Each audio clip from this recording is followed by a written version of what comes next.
So in this session, we'll be discussing about the Azure virtual machines. See, Azure offers a variety of sizes and variety of different category virtual machines.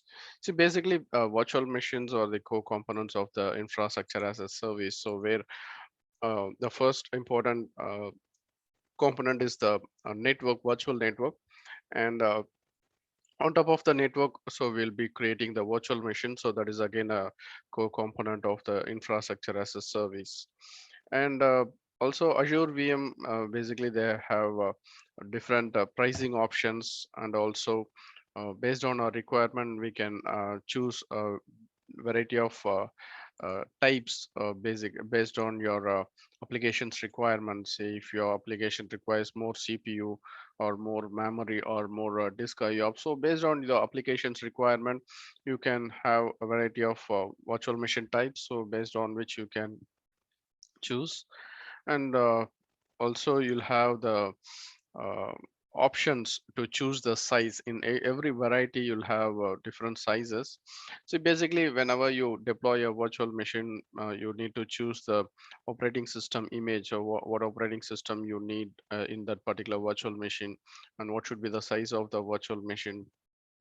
And even while creating the virtual machine, you need to select in which virtual network you want to connect the virtual machine. And in that particular virtual network you may have multiple subnets. So out of all the subnets, in which particular subnet this virtual machine should be connected. So everything you need to design.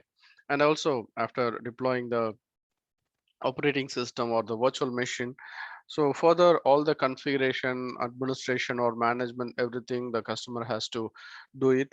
Something like managing the patching, configuring the services, and maintaining the availability of the operating system.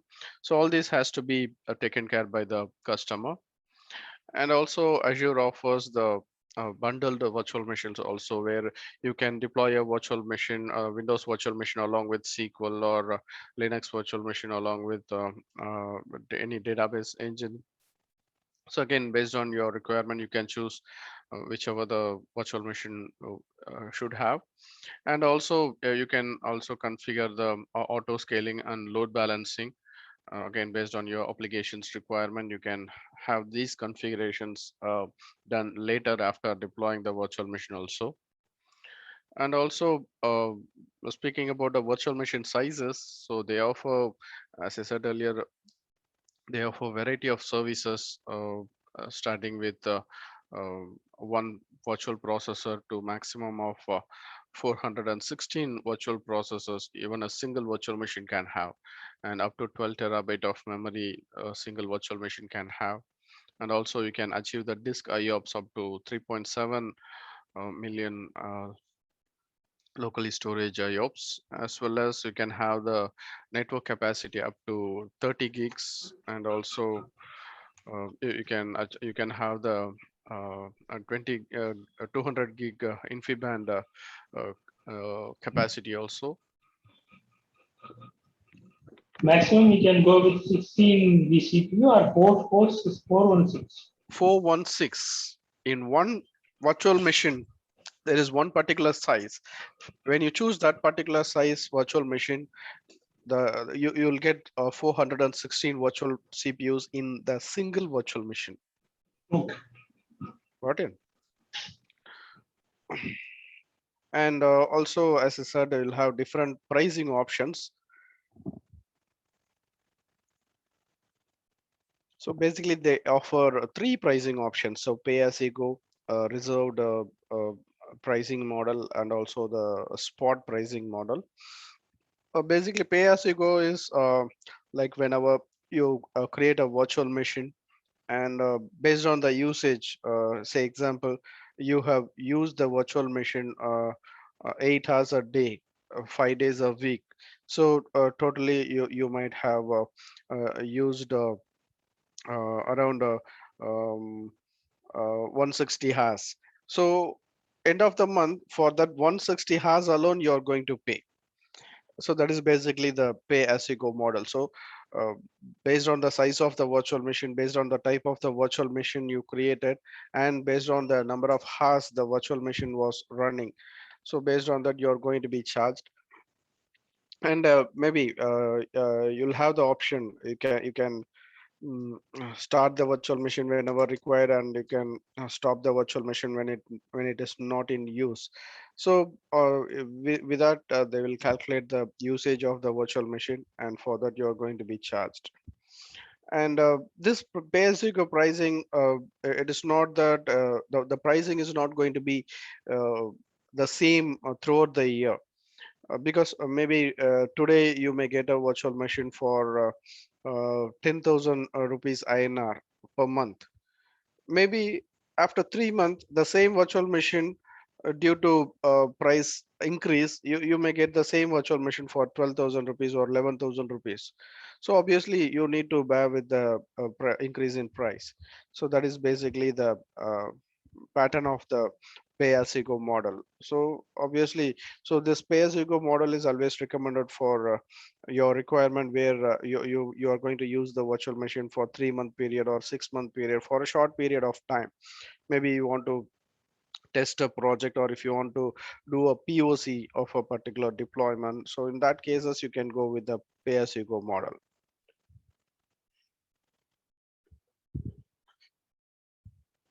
And here you can see an example for a pay as you go model virtual machine with you can notice, you can just keep this type of virtual machine in your mind, EV3.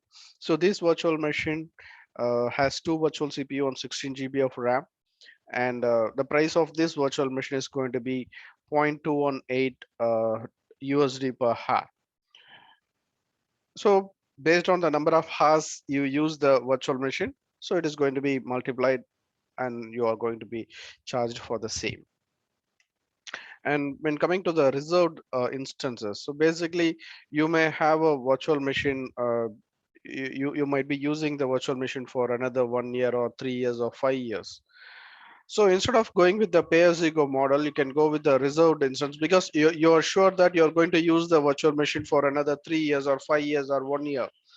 So you can go with the reserved instance, so where you can avoid the price increase. So you can choose a particular virtual machine with one particular price. The same price will be for the throughout reserved period. Say example, I'm reserving a virtual machine for 10,000 rupees per month, INR. And if I'm reserving the instance, so for 1 year, for the all the next 12 month, I'm going to pay only 10,000 every month. So that's how the reserved instance is going to work on the pricing. And with this option, you can nearly save up to 72 percentage of the cost comparing to the pay as you go model.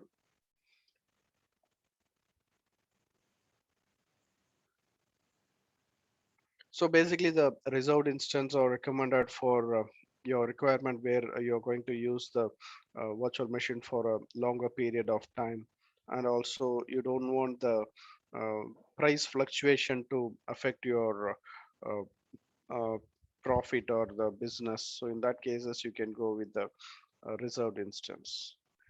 And here I can show you the example for the same EV3 instance. I'm going with the 1 year reserved, and here you can see the prices. Earlier we saw that $0.216, and here you can see this $0.1673 per hour. So comparing the pay as you go model, obviously you're getting the virtual machine with lower cost, since you're reserving for you're giving the commitment that I'm going to use the virtual machine for this particular years. So obviously you get that but benefit on that. And even I can show you, if you're going with 3 years, so earlier I showed you the reservation for 1 year, and here you can see the reservation for 3 years. Still you have more cost saving. You're saving uh, the cost is around 1.40. So the earlier one is 1.16. So obviously you're saving $0.02 uh, per hour. So it's a huge saving. So that is the great thing about the reserved instance. And coming to the spot pricing, so spot pricing is basically is a bidding based cost, uh, where Azure has a lot of unused resources. So from the unused resources, they offer the unused resources through the spot pricing. So spot pricing is where you can bid for the um, virtual machine pricing. Say example, I'm getting a virtual machine in pay as you go model. I'm getting a virtual machine for $0.2. Uh, Even the spot instance, I can get the same instance with the $0.002 also. And here you can see in this, I think here, yeah, and here you can see. So the same EV3 instance, you're getting it for $0.03 per hour. Pay as you go model is $0.26, but here it is $0.03. So it's very cheaper. But here is still you have a challenge that if in case you basically you need to bid for the price, say current price might be $0.03. This may the even the this price may increase. So where you can set a maximum bid price amount, something like $0.05. So currently it is $0.03. Maybe the price may increase up to .035, 038, or 040, 045.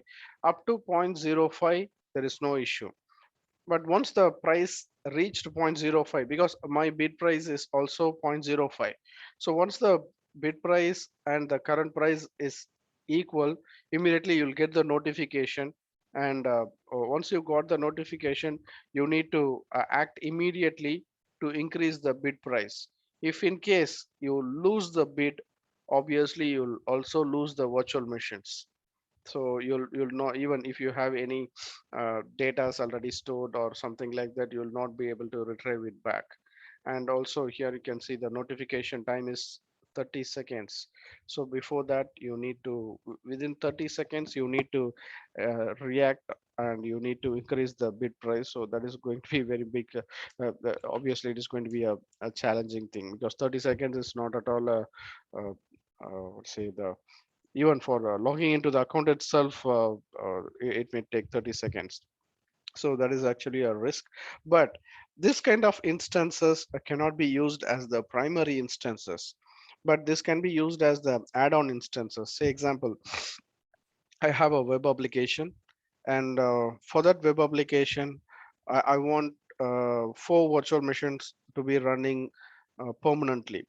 Okay, I can configure it with the load balancer, and 4 virtual machines will be running permanently. And so whatever the traffic that comes from the end user, so the traffic is going to be distributed across all the virtual machines, so the application is going to work. Maybe if there might be some flash sale, or maybe if it is an e-commerce website, I'm just going with this example. So there is a flash sale, or there is a new product has been launched, or is there any festival sale. So on that particular day, you might have additional load. So for handling the additional load, you may configure auto scaling, so where you may add additional virtual machines automatically. So while adding the additional instances, in that cases you can go with the spot instance.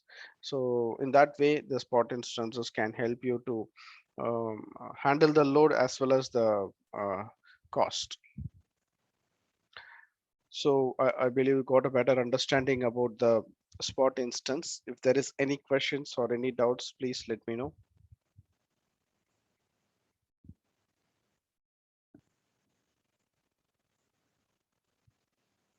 Okay, so if there is no more questions, we can proceed further. I have one question. Yes, please. So the spot instant, if the betting is involved, then if in case additional resource required, Mm. how it will get? So we need to define the spot price. So need basis we need to get Yeah, the. we have the configurations. While configuring the auto scaling, we will choose the instance type. While choosing the instance type, we'll select the spot instance. And also whenever I enable spot instance, immediately I'll have the option to select the bid price. So I'll define the maximum bid price over there. Okay. So once and after that I can complete the configuration. Once the configuration is done, and maybe based on I'll also configure the auto scaling.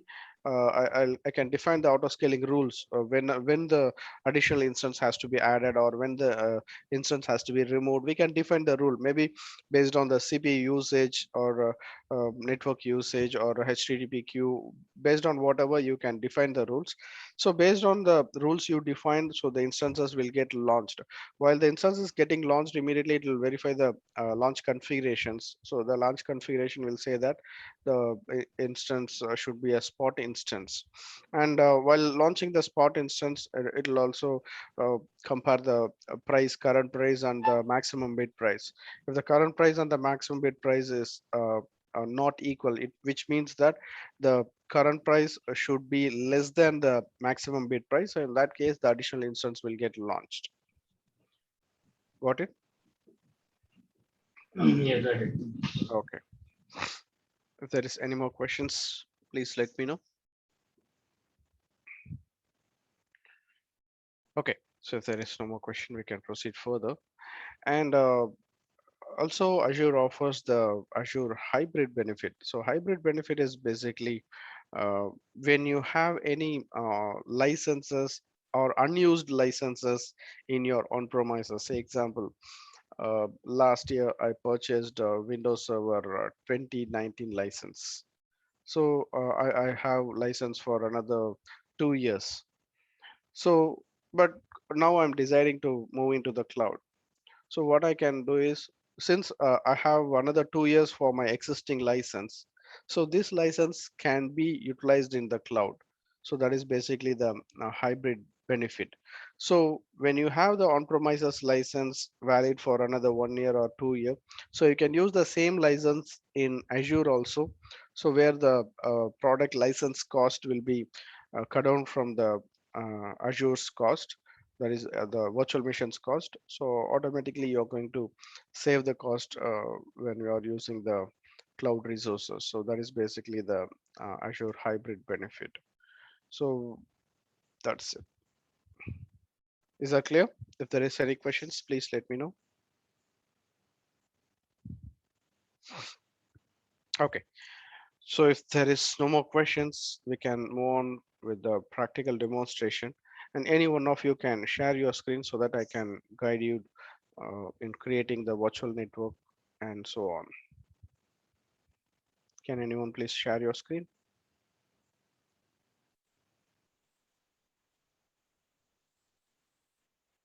Who is going to share the screen? Bharat, Chandru, Kamal, so whoever.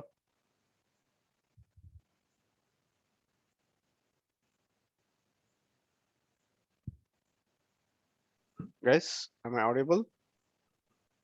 Yeah, let me share my screen. Please, please.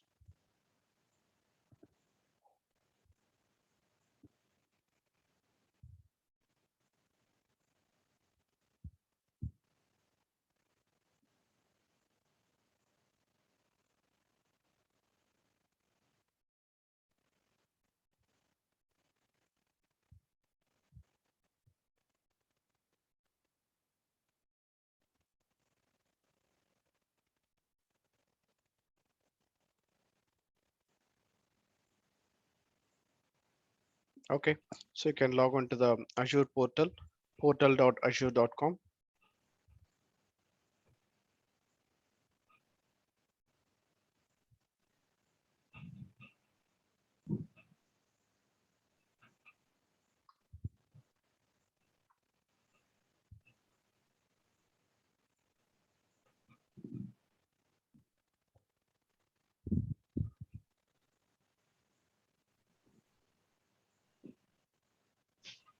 Okay, so first we'll start creating the Azure Virtual Network.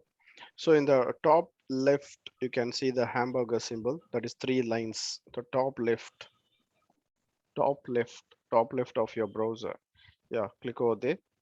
So here you can see some of the services under the favorites list. And if you want to see all the services, just press on all services, which is the fourth option from the top. Fourth option, all services. No, you are in all resources. Go back. All services, fourth from top, correct. And here you can see the services, all the services are categorized under general, compute, networking, storage, web. So based on the category, you can go to the respective category where you can find the appropriate services. See, currently I'm just saying I want to create a virtual network. So if you want to create a virtual network, obviously it may come under the networking category. You can go networking. So where you can see all the networking services. So you can select the virtual networks first. Okay, now we can create the virtual network. Press create.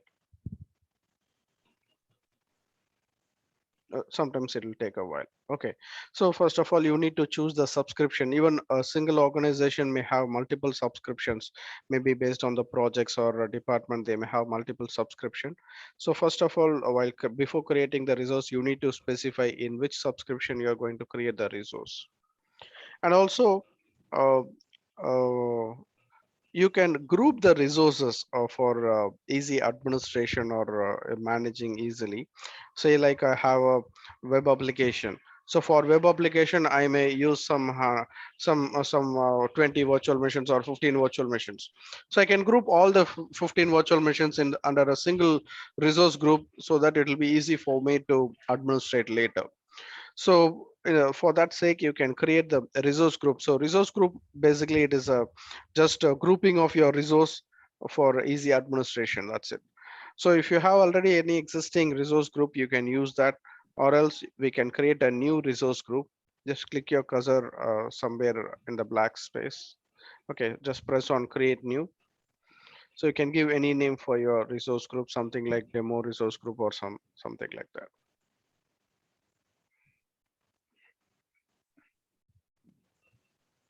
Okay, press on OK.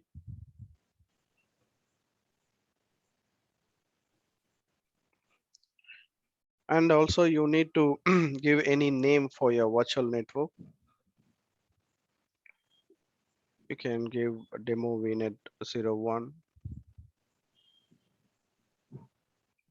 And also you need to choose the location where you want to create the resource. That is your region. So you can choose whichever region you want.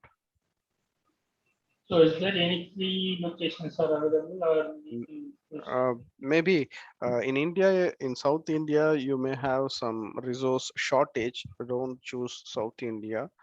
Maybe you can go with other location, US or Japan. Even if you're choosing India, you'll have three locations: Central India, West India, and South India.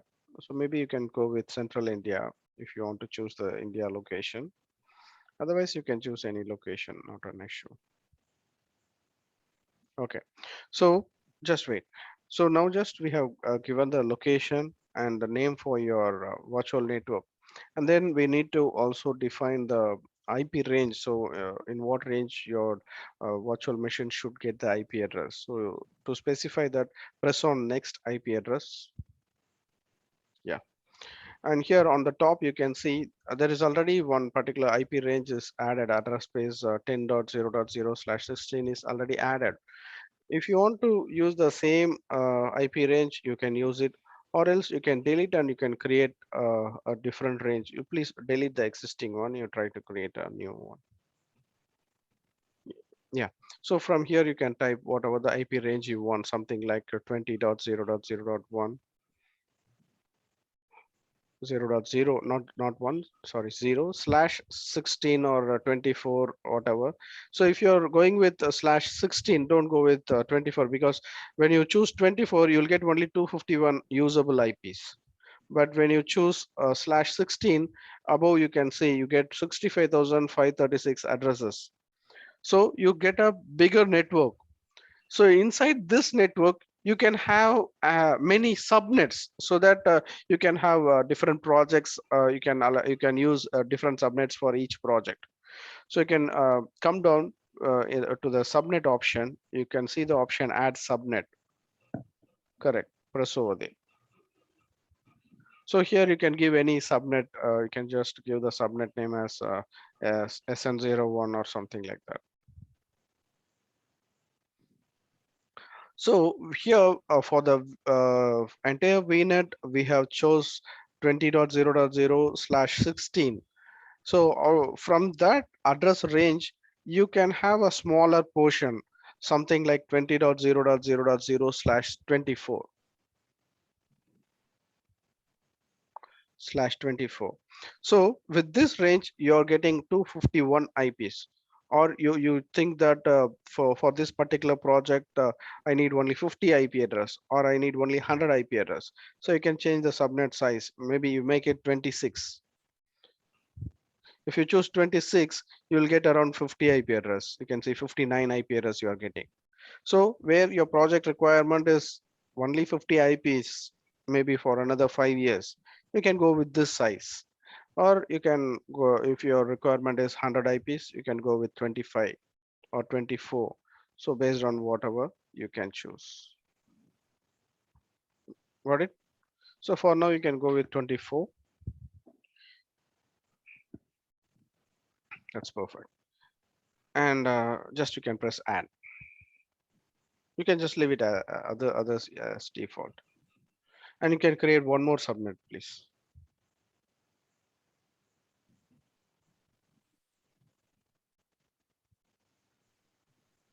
Sir, I have a doubt. Yes. Why we are giving 16 initially and now in subnet 24? See, I think you should have good understanding on the IP addressing and subnetting, no issues. See, when you're using /16, first two octets are taken for network address, and the remaining two octets are taken for host addressing. So each octet you'll have a 255 that is counting from starting from 1 to 255, right? Are you able to understand? Yeah, yeah. So when inside a /16, you get two octets for host identification. So when you're choosing two octets for host identification, later, if you want to break the bigger network into smaller networks, so that would be easy because you have two octets to break. So that's why here we are breaking 0.0 as first subnet, 1.0 as second subnet. Similarly, you can break the subnets into many pieces. So that's why we are choosing /16 or whatever you want, and based on the subnet calculation, you can choose whatever the subnet size you want. Okay, yeah, understood. Got it? Okay, that's perfect. You can press add, and that's it. So we have defined the IP range for the entire VNet, and also we have defined the ranges for the subnets. And now you can press review plus create. Review plus create.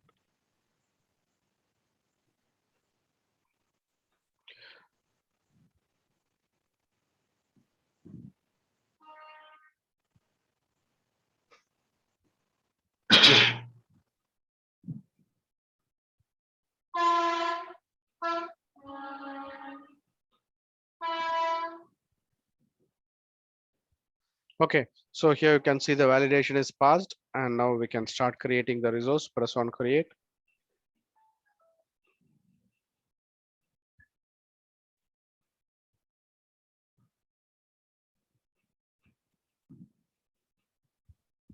So for creating the resources, it will take a couple of minutes.